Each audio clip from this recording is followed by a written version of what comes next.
వార్షికోత్సవం సందర్భంగా Meenakshi test tube baby centre Guntur నందు ఐవీఎఫ్ ట్రీట్మెంట్ పై 40-50% రాయితీ. నమస్కారం అండి. నేను మీ నటుడు రవికుమార్ని. సుమన్ టీవీ వీక్షకులకు పునఃస్వాగతం.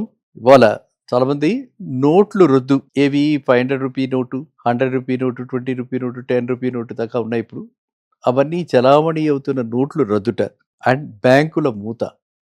కొన్ని బ్యాంకులు మూసేస్తున్నారని, ఇట్లాగా ఏటీఎంలు కూడా క్లోజ్ చేసేస్తున్నారని, ఇలాంటి రూమర్స్ అన్నీ వస్తున్నాయి. దీని మీద మీ ఉద్దేశం, అభిప్రాయం ఏంటి చెప్పి అడగటం జరిగింది. అఫీషియల్గా ఇప్పటిదాకా ఎటువంటి కమ్యూనికేషన్ లేదండి. ఆర్బీఐ ఇట్లాంటివన్నీ కూడా మనకు ముందరగా ఇస్తూ ఉంటుంది.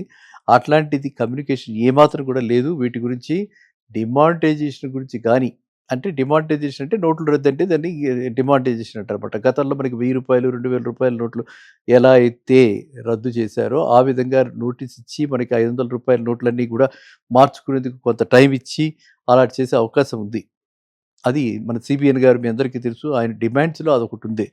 మరి ఇప్పటిదాకా అయితే అఫీషియల్గా ఎలాంటి అనౌన్స్మెంట్ లేదు. సిమిలర్లీ ఏటీఎంలు క్లోజ్ చేయటం, ఏటీఎంలు తగ్గించేసేయటం, ఏటీఎంలు క్లోజ్ చేయటం దాని మీద కూడా లేదు. అఫ్ కోర్స్ మనం చాలా మటుకు ఇప్పుడు ఏటీఎంల దగ్గరికి వెళ్ళటంలా. ఎంతమంది వెళ్ళారు ఈ రీసెంట్ పాస్ట్లో ఏటీఎం దగ్గరికి? నేనైతే వెళ్ళి చాలా రోజులైంది. అన్నీ మనం యూపీఐ ట్రాన్సాక్షన్స్ డిజిటల్ దీనిలోనే చేసేస్తున్నాము. ఇండియా అంతా కూడా డిజిటల్ ఇండియా అయిపోయింది. So I'm very proud. India అంత అహెడ్ ఉంది అందరితో పోలిస్తే.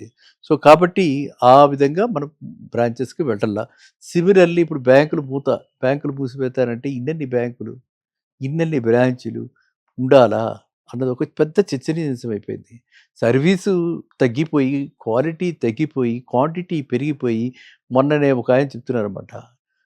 జస్ట్ కొండాపూర్లో వితిన్ 5 కిలోమీటర్స్ రేడియస్లో 15 బ్రాంచెస్ ఉన్నాయి. SBI branches 15, state bank of India branches 15 ఉన్నాయి. అంటే ఏంటండి అర్థం?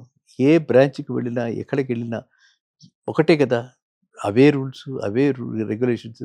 15 బ్రాంచీలు పెట్టుకుని ఆ 15 బ్రాంచీల్లో యూనిఫామిటీ లేక, ఒక దగ్గర ఎక్స్పీరియన్స్ బాగుండి ఇంకో దగ్గర ఎక్స్పీరియన్స్ బాగాలేక కస్టమర్లు వాపోతున్నారు. కాబట్టి ఆర్బీఐ మెగా బ్యాంకులు పెట్టాలని, మెగా బ్యాంక్ సైజ్ చేయాలని చెప్పి 3 బ్యాంకులు కలిపేసేసి ఎస్బీఐలోకి ఒక పెద్ద మెగా ఎస్బీఐ అయిపోతుంది. ఇప్పటికే పెద్ద బ్యాంకు ఇంకా మెగా ఎస్బీఐ అయిపోతుంది. గ్లోబల్గా కూడా మనం కంపీటింగ్ చేయడానికి అవకాశం ఉంటుందని చెప్పి ఆర్బీఐ అలాంటి సన్నాహాలు చేస్తోందని చెప్పి మనకి వినికిడే తప్ప ఇప్పటిదాకా అటువంటి అనౌన్స్మెంట్ ఏది రాలేదు, ఏ నిర్ణయం తీసుకోలేదు. ఒకవేళ అలాంటి నిర్ణయం తీసుకుంటే అది అందరికీ మనకు తెలియపరచడం అవుతుంది. కాబట్టి కస్టమర్స్ మాత్రం అప్రమత్తతో ఉండండి. నెంబర్ 2 ఏంటంటే, మనకు ఎంత చెప్పినా సరే, ఏ సిస్టమ్ అయినా సరే, it is a human driven సిస్టమ్ని ముందు ఉండేది మనిషే. కాబట్టి మీకు ఎక్కడ సర్వీస్ బాగుంటే అక్కడికి మీరు వెళ్ళొచ్చు. కోర్ బ్యాంకింగ్ వచ్చేసింది, 1 బ్రాంచ్ కాన్సెప్ట్ వచ్చింది, 1 బ్యాంక్ 1 కస్టమర్ కాన్సెప్ట్ వచ్చింది. కాబట్టి మీరు ఇవన్నీ తెలుసుకుని ఆ విధంగా చేయండి. సో అదే విధంగా రెండో ప్రశ్న, వీళ్ళు బ్యాంకు లోన్ కేసులో డిఆర్టీ అంటే ఏమిటి? ఇప్పుడు డిఆర్టీ అంటే డెట్ రికవరీ ట్రిబ్యునల్. మీరు ఒక లోన్ తీసుకున్నారు, దానికి ఆ సెక్యూరిటీ ఉంటుంది. హౌసింగ్ లోన్ తీసుకుంటే హౌస్ సెక్యూరిటీ, కార్ లోన్ తీసుకుంటే కార్ సెక్యూరిటీ, అలా ప్రతి వాళ్ళకి కూడా సెక్యూరిటీ ఉంటుంది. ఆ సెక్యూరిటీస్ని మనం ఎన్ఫోర్స్ చేసేటప్పుడు, మనం సివిల్ కేసు వేసినప్పుడు బ్యాంకు వాళ్ళు డిఆర్టీ ద్వారా దాన్ని పర్సూ చేయడం జరుగుతుంది. సో డిఆర్టీ వాళ్ళు మనకి సఫిషియెంట్ టైం ఇస్తారు, పిలుస్తారు.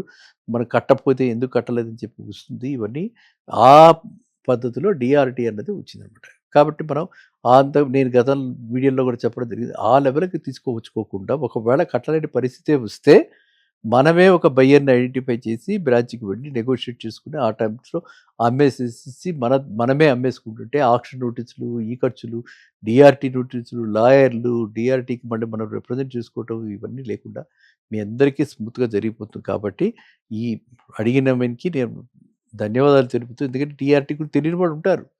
అందుగురించి డెట్ రికవరీ ట్రిబ్యునల్ ఆ బ్యాంకులకి సహాయపడుతూ రికవరీ చేయడానికి వాళ్ళు ఈ ఒక కట్ ఆఫ్ డే పైకి ఉన్నవి అండ్ అవన్నీ కూడా ఎన్ఫోర్సబుల్ డాక్యుమెంట్స్ ఉన్నప్పుడు, అంటే సర్ఫేసీలో ఎన్ఫోర్స్ చేయలేకపోతే అటువంటివన్నీ కూడా డిఆర్టీకి పడతాయి కేసెస్. ఆ డిఆర్టీ కేసెస్లో అక్కడ డిఆర్టీ కూడా ఒక జడ్జిమెంట్, ఒక జడ్జి, ఒక కోర్టు లాంటిది అనమాట. అండ్ అన్ని కోర్టులు కేసులు హ్యాండిల్ చేయడానికి కోర్టులు సరిపోవు కాబట్టి ఈ కేసెస్ అన్నీ కూడా బ్యాంకులకి అంటే ఫైనాన్షియల్ ఇన్స్టిట్యూషన్స్ అన్నిటికీ కూడా డిఆర్టీ పెట్టడం జరిగింది.